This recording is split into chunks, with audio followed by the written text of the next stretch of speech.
Tanzania, East Africa, an untamed natural wonder. It's massive, it's diverse, it's deadly. It's also where you feel alive.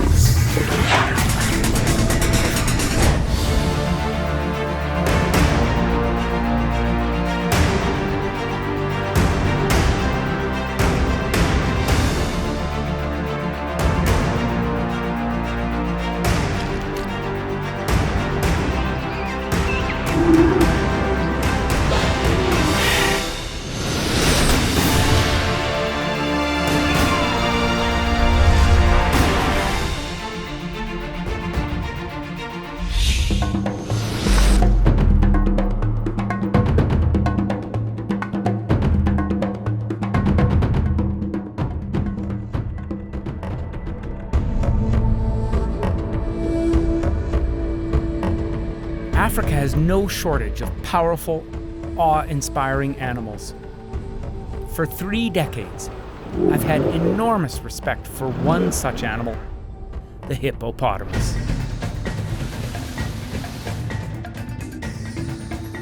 "20 years ago, I had the opportunity to get up close and personal to a hippo.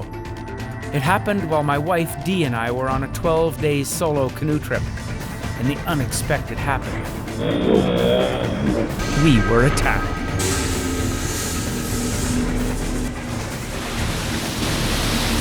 It ended up biting through our canoe, tipping us into the water and narrowly missing my legs, which would have certainly been ripped to shreds. I suspect we had floated over top of him. He was probably asleep and we scared him. And I think when he bit the canoe, it scared him as much as it did us. We were lucky that day. We managed to repair our canoe and carry on.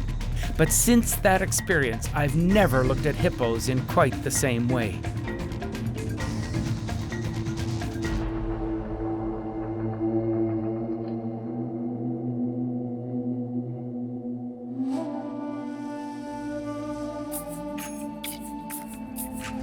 I've returned to Africa for a different kind of hippo experience. I've heard about a sacred hippo pool where you can have a spiritual experience with hippos. It's a place that I'm trying to find now, but to get there, I have to go to a little village by the name of Mikangaula. It's there where I'm to meet a fellow they call the Hippo Whisperer. There are no sneaky backwoods trails leading to Mikangaula's sacred hippo pool. There's one road in, and it runs right through the middle of the village. And make no mistake, these people are the gatekeepers.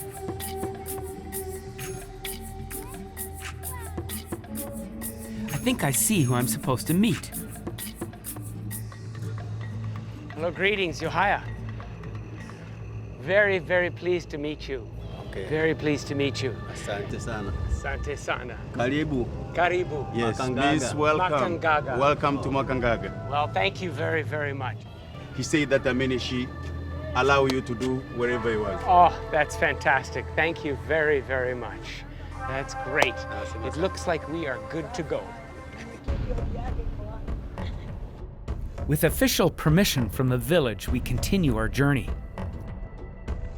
The road in is brutal, and for the first while, passes through a rugged landscape. But then, out of nothing, the landscape blossoms. Appearing before us, an oasis.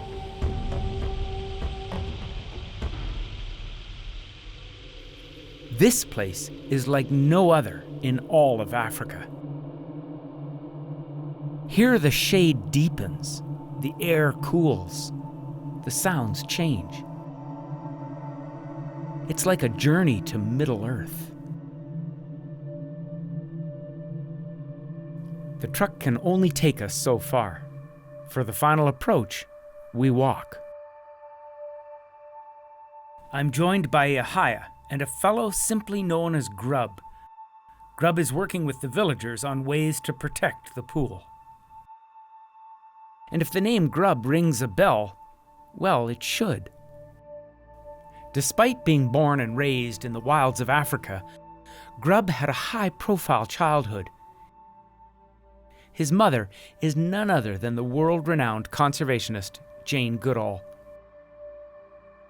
Together, she and Grubb hope to save this sanctuary. From the very first time I came here, I felt this special connection with the place here. You know, I remember walking down the slope, and it was almost like walking into a scene from Jurassic Park. You know, with the trees and the vines and the pool. There was something very magical and almost mysterious about this place that I fell in love with immediately.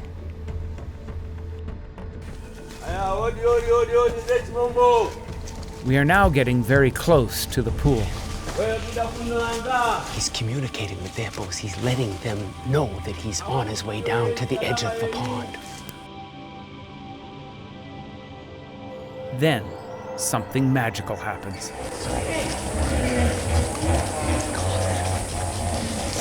They're answering him. He's communicating with the hippos. They're answering him.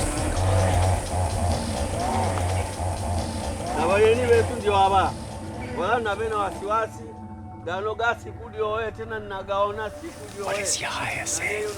So, but he's basically just greeting the hippos, telling them they mustn't be worried. We're not here to harm them. There's no doubt about it. They're surfacing and looking at him and listening to him.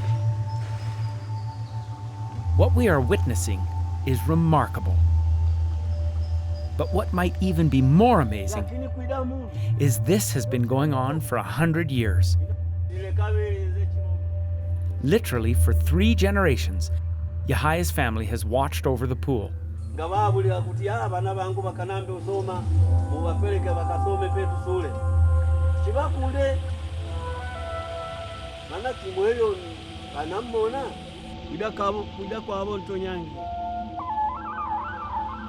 It all started many years ago with a villager named Chimombo. Chimombo was a fisherman, and one day he disappeared while fishing at this pond. Legend has it he had become a hippo. And to this day, the villagers believe these very hippos carry the souls of their ancestors.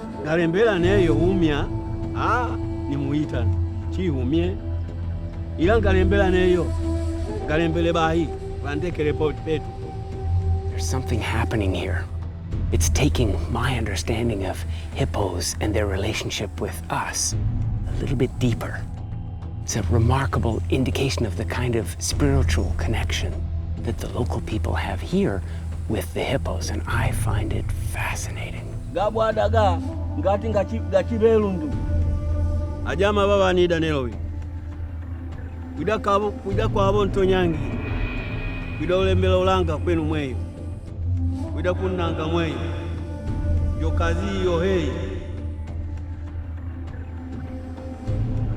Am I going to mug you? Is that gorgeous or what, eh? And I believe I can run a decent marathon. Thank you very much.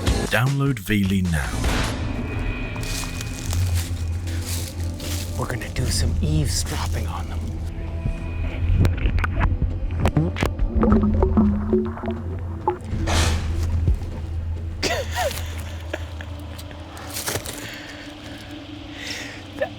That exhalation was one of their aggressive maneuvers. It's designed to scare you, which it did.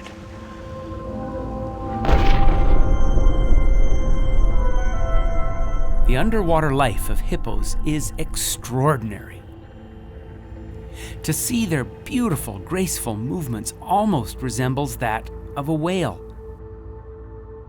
which isn't much of a stretch, because whales are hippos' closest living relative.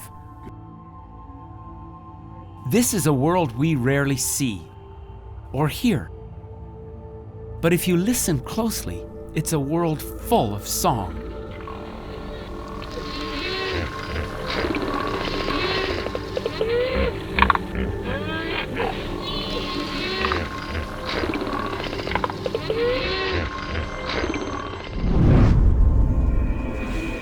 Think about it. For over a century, someone from Yahaya's village has sat in this very spot, on this very log perhaps, and talked to the hippos. For most of us in the Western world, we may find this hard to understand. But for Yahaya, when he looks out into this pool, he sees a connection to the past. This morning I heard Yahaya when he was talking to the hippos, and I heard him saying to the hippos how the world is changing. I've seen so many beautiful places in Africa destroyed because of development, and hopefully for our intervention we can help to prevent this. So Yahaya is gradually introducing the hippos to the idea that, the world is changing and that this is very important if they want to be basically saved.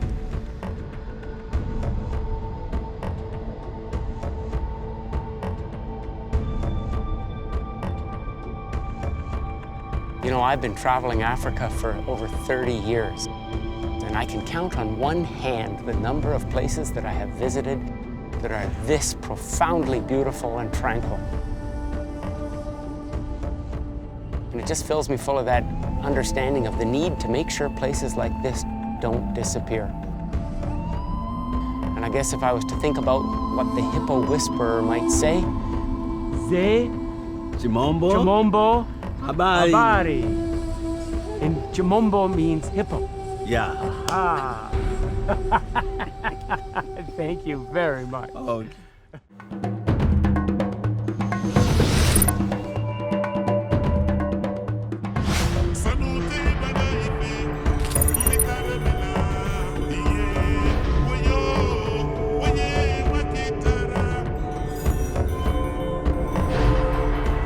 The Serengeti in Tanzania. I've made over 50 treks to this special corner of the world. Its savage beauty is timeless.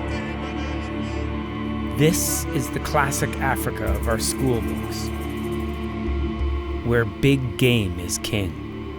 I can't think of any other place on Earth with such a staggering volume and variety of wildlife found in the great wide open. But amongst all this beauty, there is also tragedy. I'm here to witness a struggle regarded as one of the 7 natural wonders of the world. The Great Wildebeest Migration. This is absolutely astounding. When I look out there, every corner of the compass, nothing but wildebeest, as far as the horizon. And I can't help but think that this is what it was like probably a couple of hundred years ago in North America with our bison populations. Numbering over 2 million, the wildebeest are the most abundant big game species in Africa. It's remarkable to think that wildebeest have survived as long as they have here in such numbers. And they're in constant movement. The migration doesn't happen just at a certain time of the year. The migration is happening throughout the year. It just depends on where the rains are in the Serengeti ecosystem.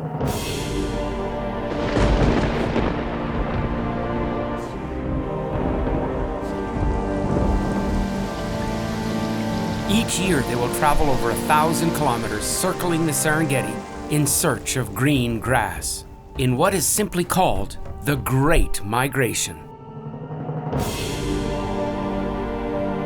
The annual journey is a 3,000-kilometer circuit around the Serengeti. Needless to say, a herd of 1 million-plus animals doesn't sneak past many predators. The Great Migration could also be called the Great All-You-Can-Eat Buffet.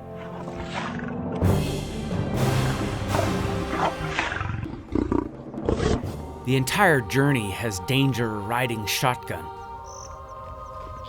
There are years when 250,000 animals don't complete the journey.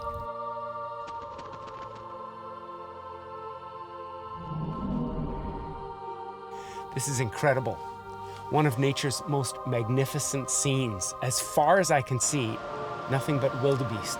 They're all amassing here to eventually cross that river right down there.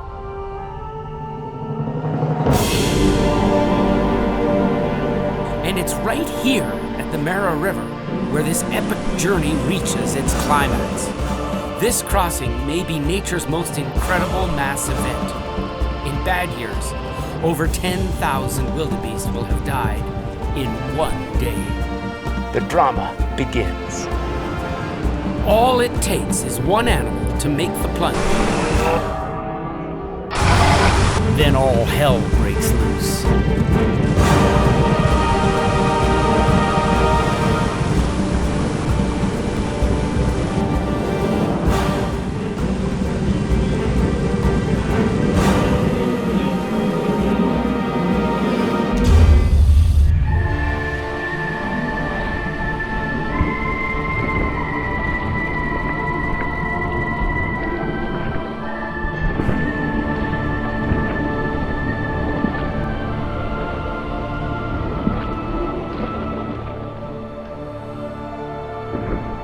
The river and predators claim their victims, but often it's the crush of the stampede that creates the most carnage.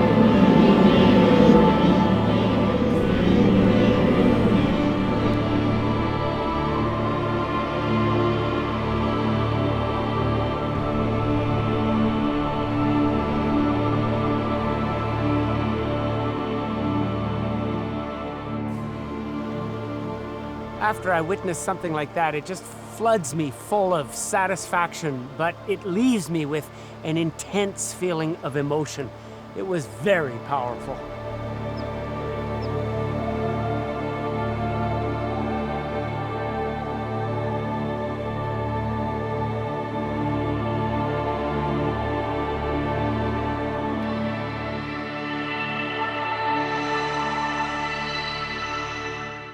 I've been a fan of Jane Goodall since I was a kid, when I first saw her on a National Geographic special in my own living room.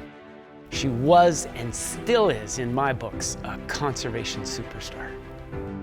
After spending decades with chimpanzees in Tanzania, her groundbreaking research changed how we think about these amazing animals. In 1987, I booked Dr. Goodall for her first speaking engagement in Western Canada.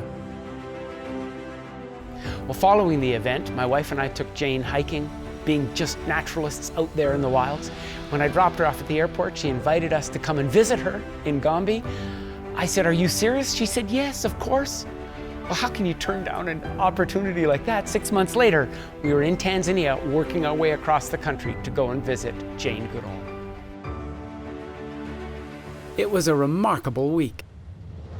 We tagged along with Jane and her research assistants, following chimps from dawn until dusk. Jane pioneered the practice of naming chimps rather than assigning them numbers, and we spent a lot of time with members from the famous F family of chimps, including one very special character named Frodo. Named for the pint-sized humble hobbit in Lord of the Rings, Frodo had grown to be larger and stronger than any of his peers. He also had a nasty reputation to go with his size, and he didn't just bully chimps. He'd been known to get physical with humans, too. Lucky me, I seemed to attract Frodo's attention. Maybe it was my camera, maybe it was because I wasn't wearing a shirt, but eventually Frodo thought it was important to show me who was boss.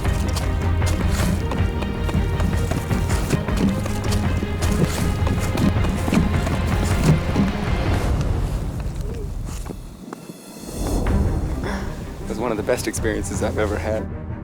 It was all over very quickly, and it left a few marks. But all in all, I found the experience thrilling. One of the best experiences I've ever had. Jane told me that Frodo might approach, and if he does, make sure that your camera strap is around your neck, make sure that you don't let him get anything, because if he gets it, he's gonna take off with it. But Frodo wasn't finished with me. A bit later, he approached me again, only this time the results were quite different. He pulled my head down and he started to groom the back of my neck. And I could feel his lips going through my hair. My heart was absolutely pounding with excitement. So I put my hand around and he grabbed my hand and put it on his tummy, which is stretched as tight as a drum. And then I started to groom Frodo. And Frodo calmed down right away, and his lower lip relaxed and drooped down. It just blew me away. I was just overwhelmed with excitement. It ultimately ended in the most incredible contact.